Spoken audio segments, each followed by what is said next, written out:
来到11节的感动时刻，来到了花莲宜昌国中，在这里的管乐团可是名声响亮，曾经赢得了花莲县音乐比赛的冠军，还有全国的音乐比赛优等。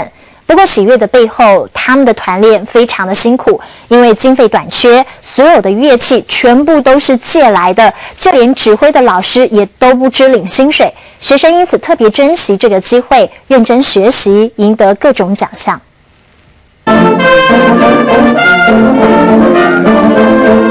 每个礼拜三下午，花莲县吉安乡有一场演奏会，这声音来自宜昌国中的管乐团。练习室里的小毛头个个是高手，名声可响亮的。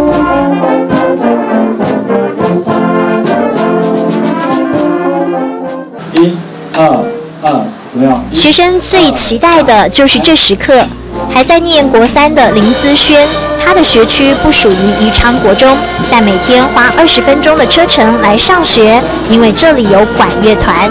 每天上学或假日来练习的时候，都要开很久的车子不过就是如果喜欢的话，还是会自己想要来这边。喜悦的背后却很辛苦，因为经费短缺，这些乐器都是借来的，就连2位指挥老师都不支领薪水。指挥棒敲着节奏，也敲响希望。学生的认真感动老师，还有客委会的帮忙，让管乐团不会解散。他们认真，对，但是认真可以代替很多一切物质上或者是硬体上的不足。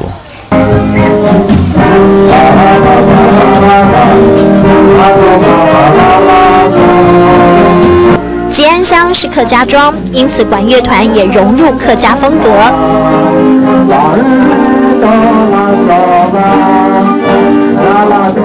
这一首有闲来聊做人客，曲风轻快，想象在油桐花下惬意散步。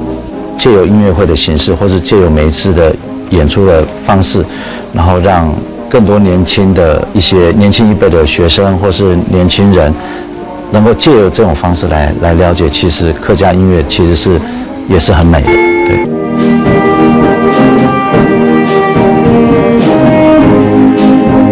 今年暑假的音乐会让民众接触客家音乐，也让客家艺术生根在学子心中。因为我看到小朋友他们因为资源很缺乏，那他们本来是没有老师教的，那今天有老师愿意这样投入心力教他们非常的珍惜。不服输，不低头，管乐团才能谱出一首首动人乐曲，流传下去。